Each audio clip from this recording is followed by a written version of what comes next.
My name's Dan Bow with The Selling Shop, and we put on formal training in the classroom on sales for skilled entrepreneurs. Formal classroom training on how potential clients go about making decisions, how they form judgments very quickly. Objections from potential clients can often be difficult to overcome.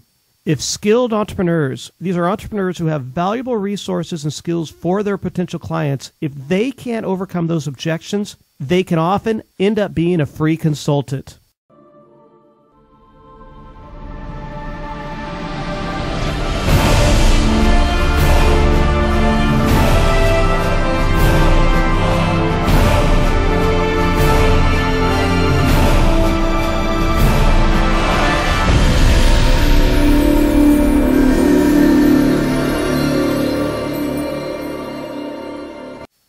The difference between an amateur salesperson and a professional salesperson is one thing, and this is it. Amateur salespeople give information. Professional salespeople get information, and I'm going to tell you how to do that. You do that by turning your statements into questions. People don't argue with their own information in their heads. If you tell them something, they could question it. If you turn that statement into a question, now it's their own ideas, and they're not going to challenge it in their own heads. A great example is Lee Iacocca. Lee Iacocca was CEO of Chrysler, and Chrysler was going bankrupt. And Lee Iacocca had to go to Congress and ask Congress to lend Chrysler money at a time that it was unheard of that government would give money to a private company. When Lee Iacocca went to Congress, he didn't go to Congress and make a statement and say, if Chrysler failed, the unemployment rate would go up 0.5% overnight. Instead, he put it back on Congress. He reality checked them. He turned it into a question. And this is what he said. He said, would this country really be better off if Chrysler folded and the nation's unemployment rate went up another 0.5% overnight? Would free enterprise really be served if Chrysler failed and tens of thousands of jobs were lost abroad? And it worked. Congress gave him the money, and he ended up paying it back before it was due. This is how you use this in sales. When you're thinking about making a statement about your products and services to a prospect, stop and ask yourself, how can I turn this into a question? People don't argue with their information. When you turn that into a question, now it's their idea. If you make a statement, it's yours. Amateur salespeople give information. Professional salespeople get information and then use that information to close the deal. So next time you're thinking about telling your prospect how great your products and services are, stop and think, how can I turn this into a question? And you will see your sales skyrocket.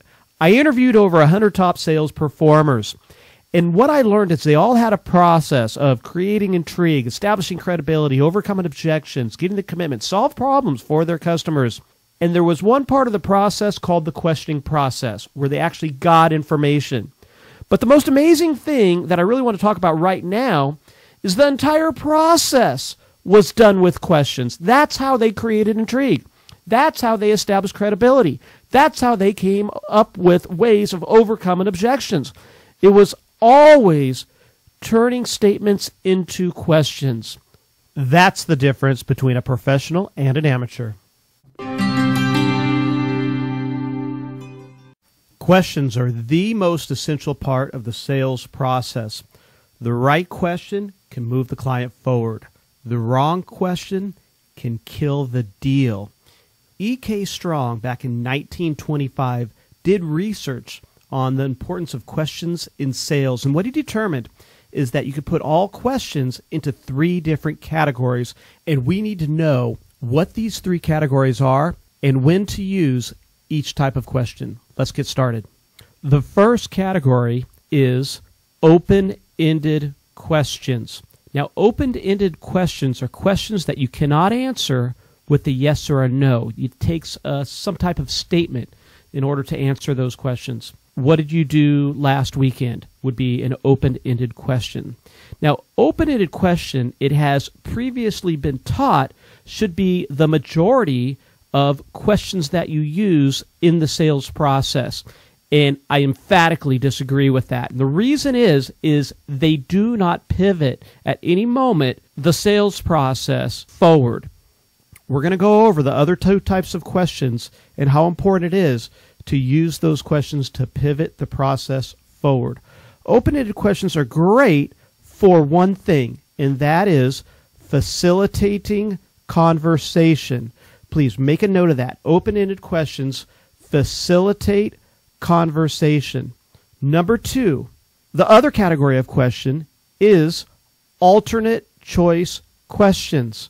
Obviously, alternate choice questions have one of two options that the person chooses.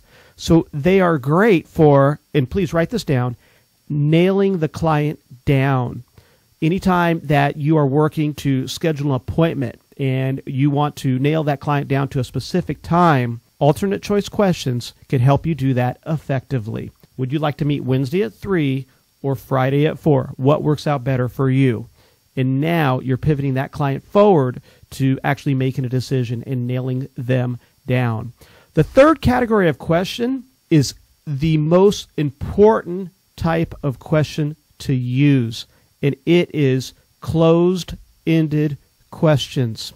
And the reason that I believe that this is the most important type of question to ask and to utilize is closed-ended questions help you gain clarity. Now, what a closed-ended question is a question that has to be answered with a yes or with a no. Do you like blue is a closed-ended question.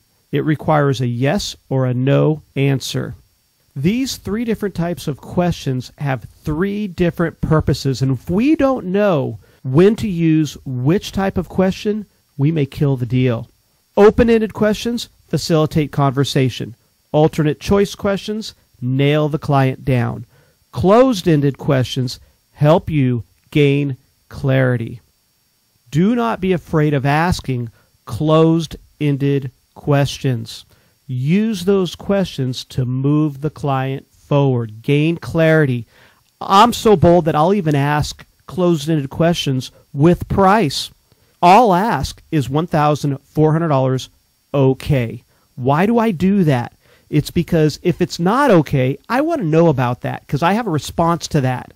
I don't recommend that you do that with price. I'm one of the few salespeople that asks that question when it comes to price. Maybe I can get away with that because I've done such a good job with the foundation that I've built previously to asking that question that I can get away with it.